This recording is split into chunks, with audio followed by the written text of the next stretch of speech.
It's time for another ASWIFTT radio broadcast with Brenda Diann Johnson. Sit back and relax with ASWIFTT Radio.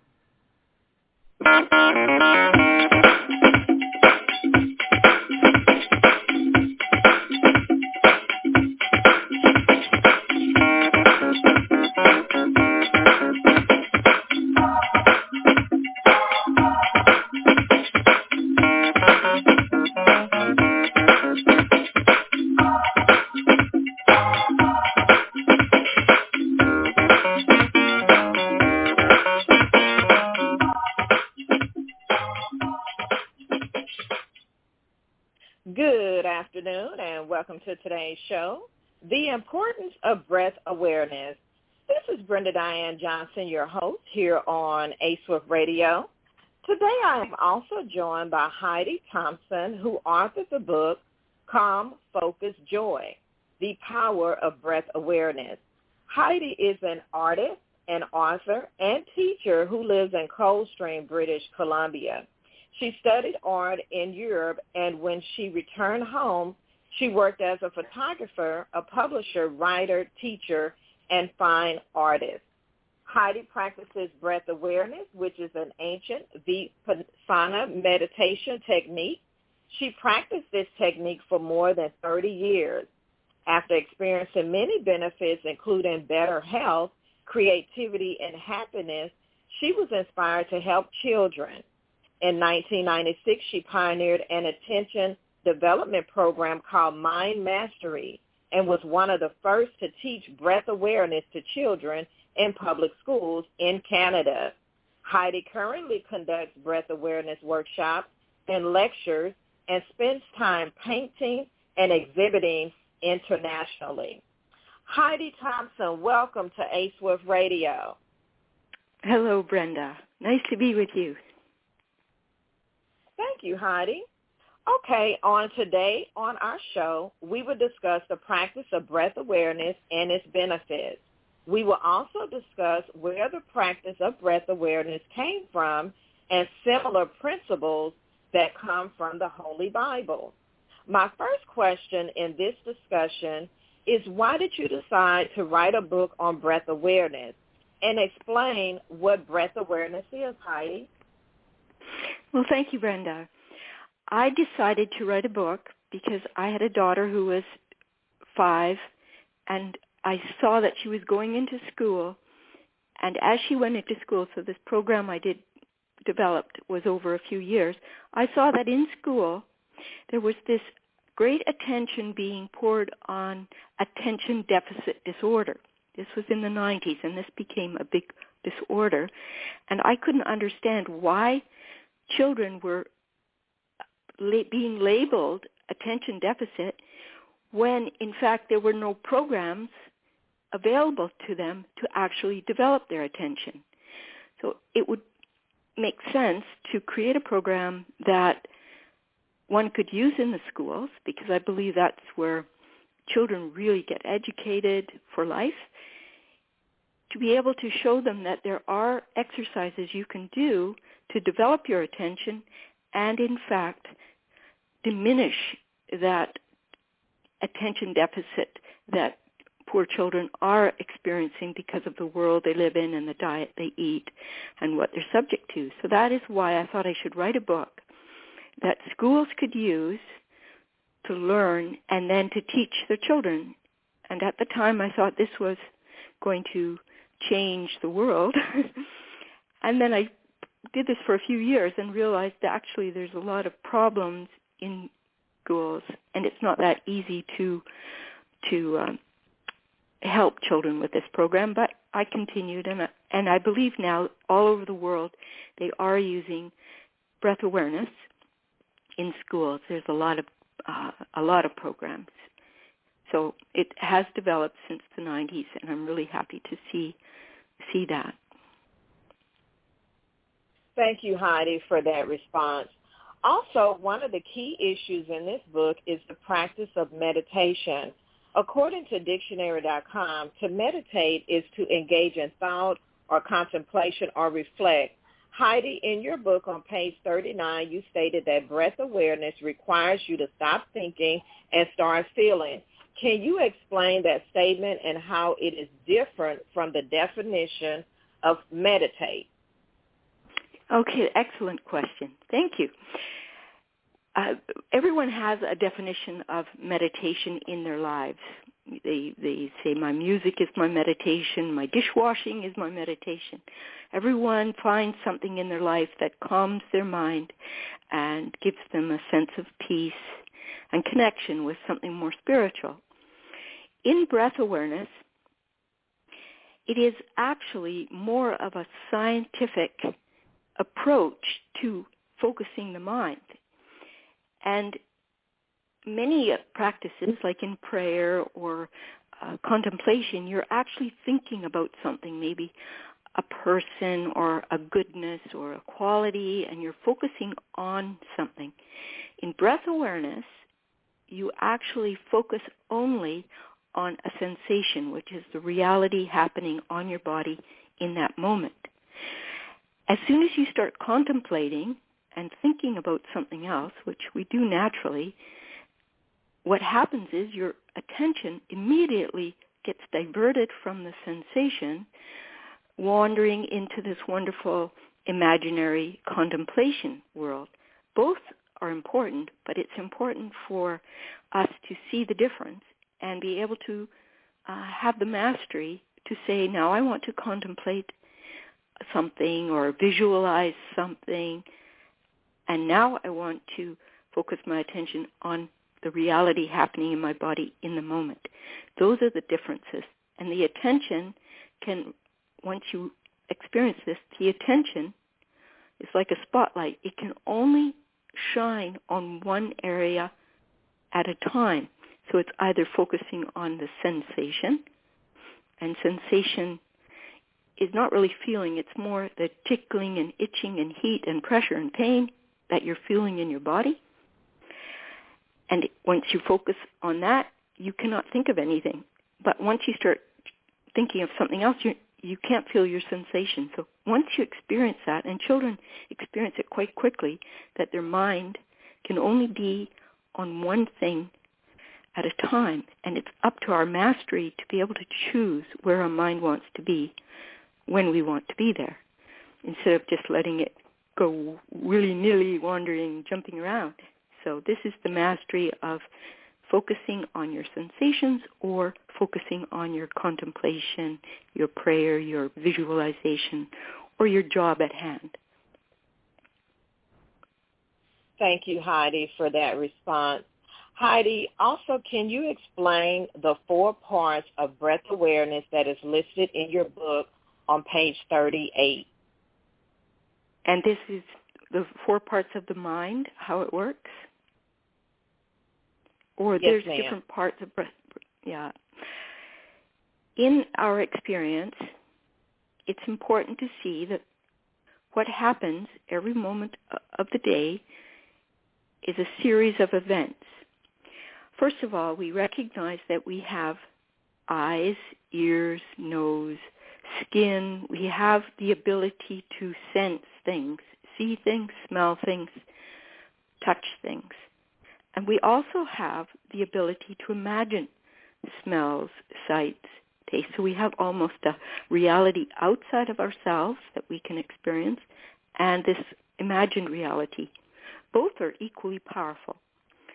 So we absorb the vibrations, whether it's, let's say we're looking at a red painting, and we're absorbing the red vibrations, which is an actual vibration, and it comes in through our eyes. So this would be the step 1 of all our experience, is the vibration comes in contact with one of your senses. If you're tasting chips, for example, if you're eating a bowl of chips, the first sensation you might feel is looking at the chips, getting this sensation of mouth-watering sensation, I want to have one. You put the chip in your mouth, you get the sensation of salt, oil, crispiness, all those sensations. And then what happens, so you bringing in the vibration, Then what happens in your brain is the second step. It decides whether or not that sensation is pleasant or unpleasant. With the chips, for example, rather pleasant. Or if you drink a cup of coffee and you get this rush of caffeine going through your blood, very, very pleasant. And then so this is the second step, is to decide whether the vibration is pleasant or unpleasant. Sometimes the vibration is just neutral. For example, you look out the window and there's a blue sky and you don't feel anything. That's a neutral sensation. So you either have a pleasant sensation from something, a neutral sensation, or unpleasant. Now comes a very important moment, is when you get this sensation, what do you do? Do you just observe the sensation, or do you react to it? Now, as we go through life, since the day we were born, since the day we first cried, we have been reacting to sensations, whether they're pleasant or unpleasant. A baby will feel hungry and start crying. It won't time to reflect or experience the sensation. It will just cry.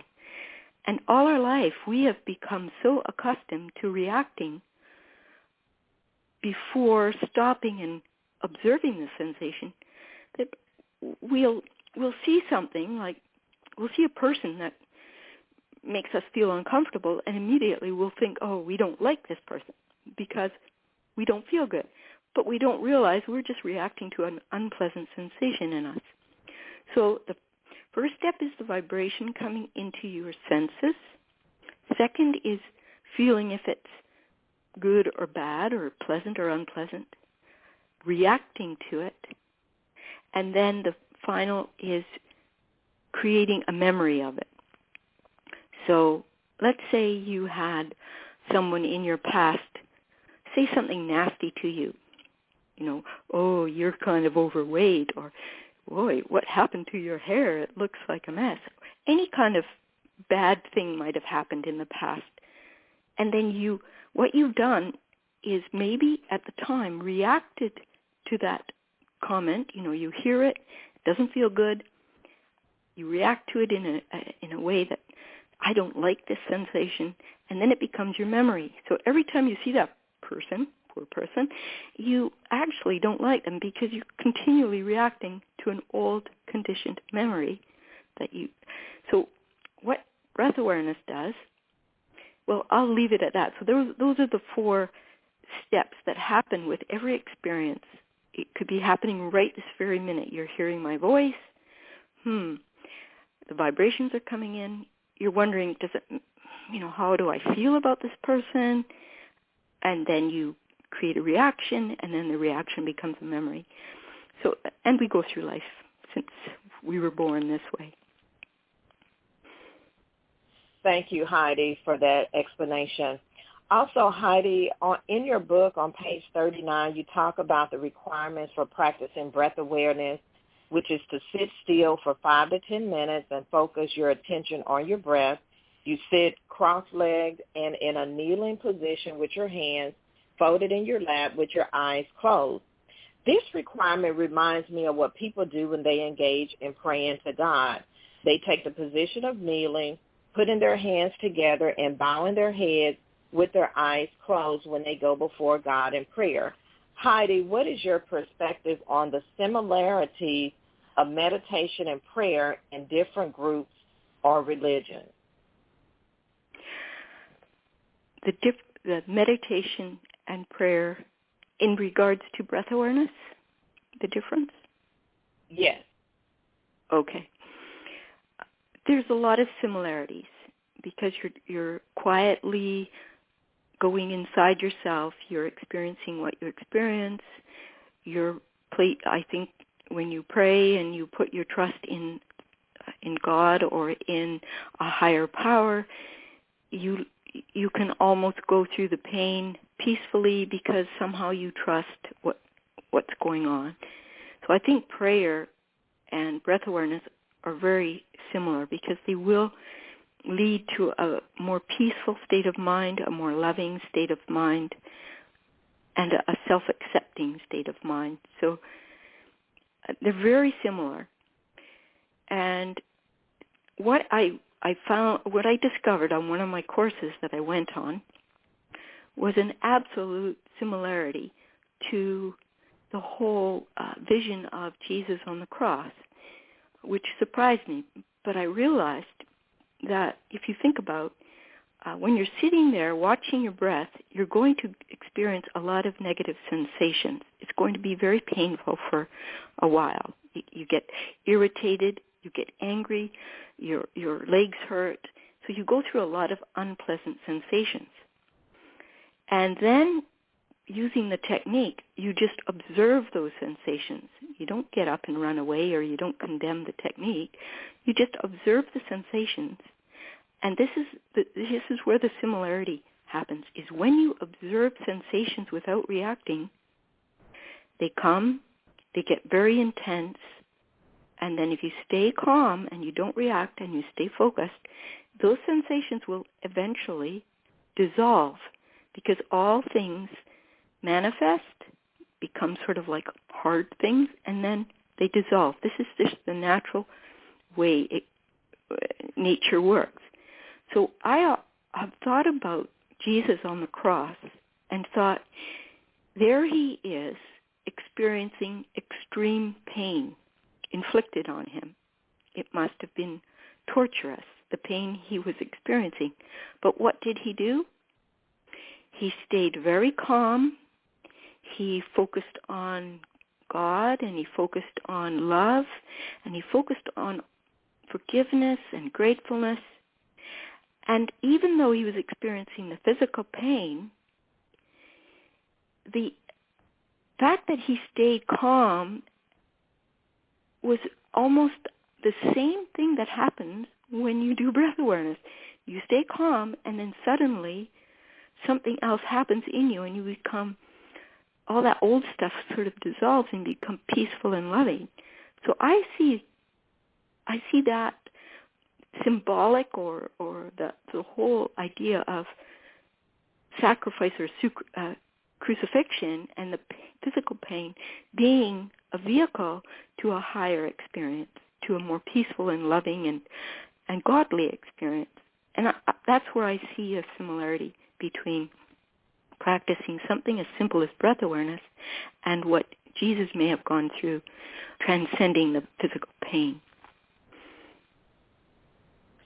Thank you, Heidi, for that response. Also, Heidi, in your book on page 44, you talk about 7 wholesome conduct promises for students. When I read through the list, I saw do not kill, do not steal, refrain from sexual misconduct, and refrain from hurtful speech. The list reminded me of God's principles in the Bible, especially the 10 Commandments in Exodus 22 through 17. Can you elaborate on why you included these similar principles in your book? This question is so important. I'm so glad you asked. Many people close the book at that point and say, I don't want to, this sounds too moral for me. What we've learned when I was being taught the technique through the Vipassana courses that I've gone on for years, they say that when you engage in something that's hurtful to yourself or others, your mind gets very agitated. It gets so agitated, it's difficult to actually practice breath awareness in the proper way. And until your mind is calmer, it's very difficult to progress on the path of breath awareness.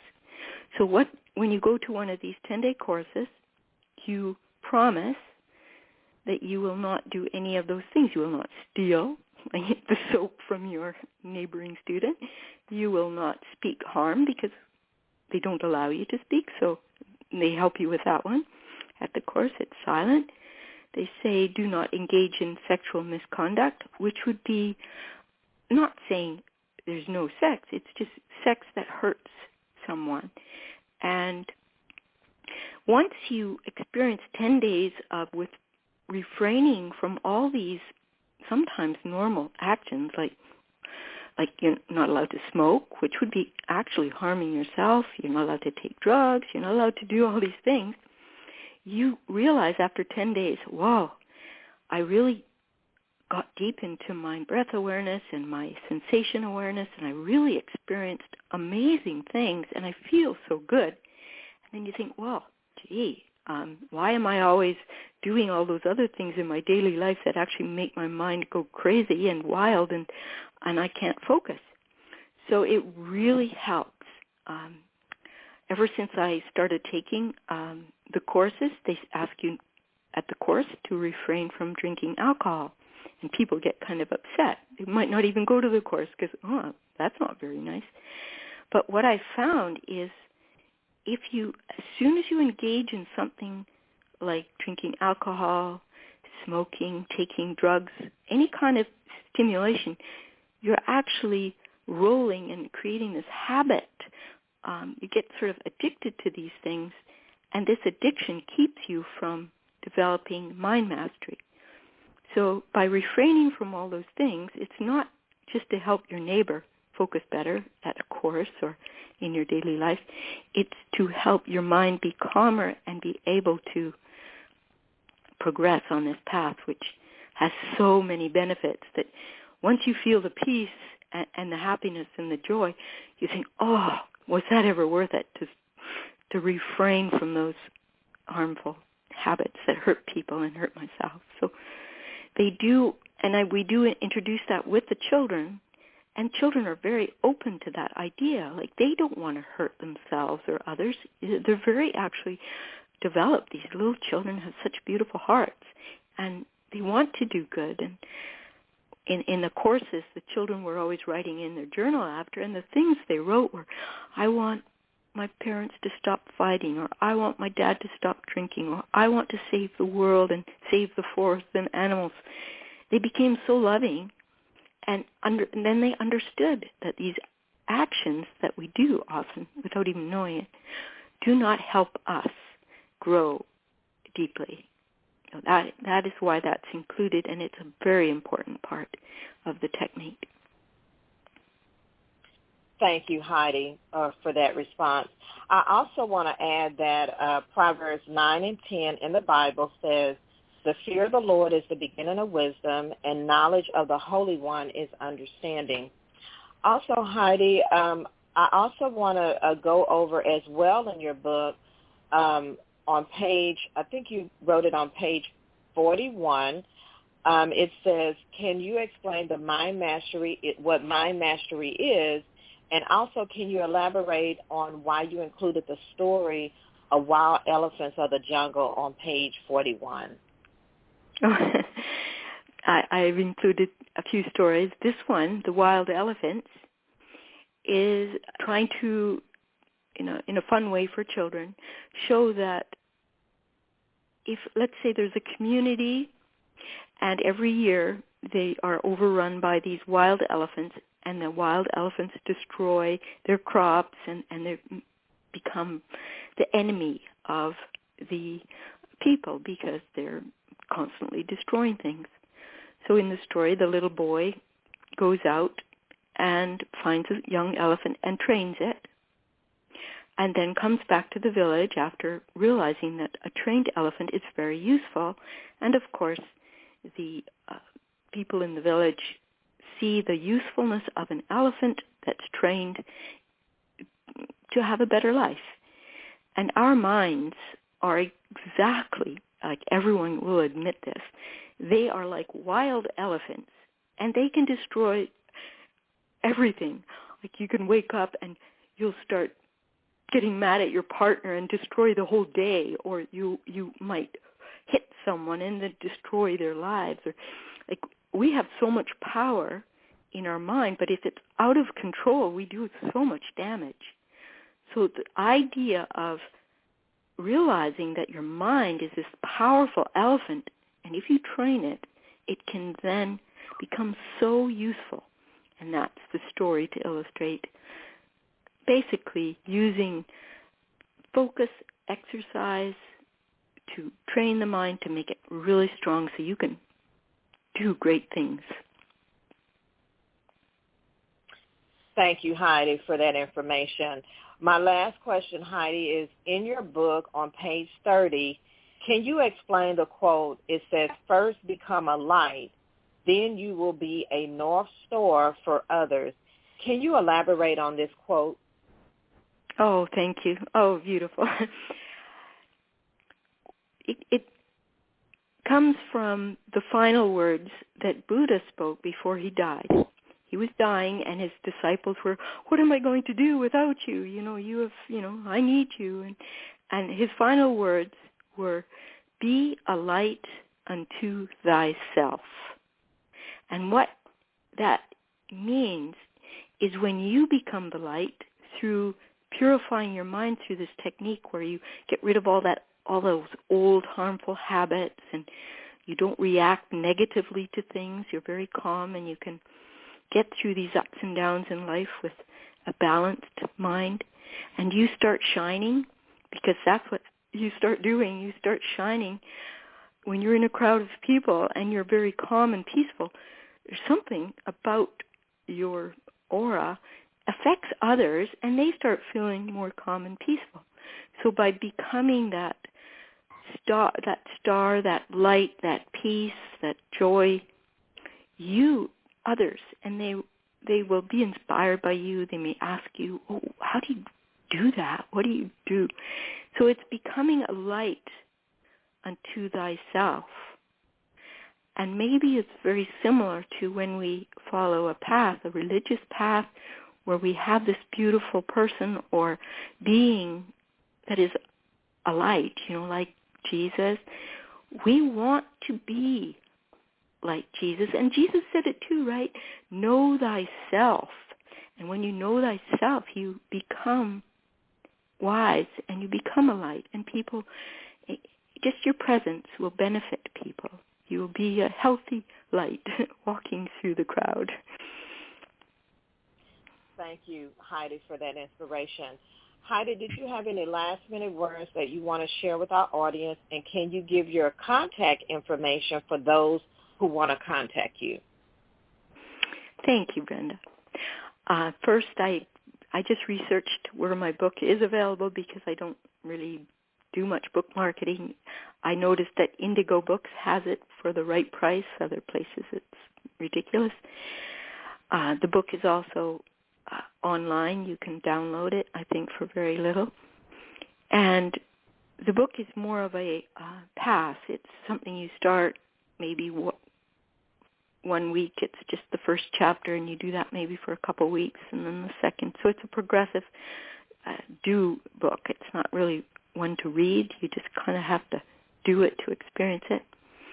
And then to contact me for questions or any more information on where you could actually go to these 10-day Vipassana courses where I learned this technique. They have a center just 40 miles south of Texas, very beautiful center. It's free to go. You can go sign up for 10 days. It's free. And they teach you breath awareness for the first 3 days. Then they teach you the second technique, which is a more in-depth observation of your sensations. And after 10 days, if you're working on the technique properly, you will feel much lighter, happier, and wise. You will have realized something about yourself you never experienced before. And we are very deep, beautiful human beings. Deep down, we just need to access that part of ourselves. And this course is a beautiful course, and all religions and all people from different walks of life go there because it's very neutral. It doesn't make you into a Buddhist. It doesn't want to change your religion. You don't even sign up for a club or anything. You just go. They teach you the technique for free. If you feel like donating, you can, and this keeps all the centers going, but there's no obligation. So you can contact me by just Googling Heidi Thompson artist, and you'll get my contact.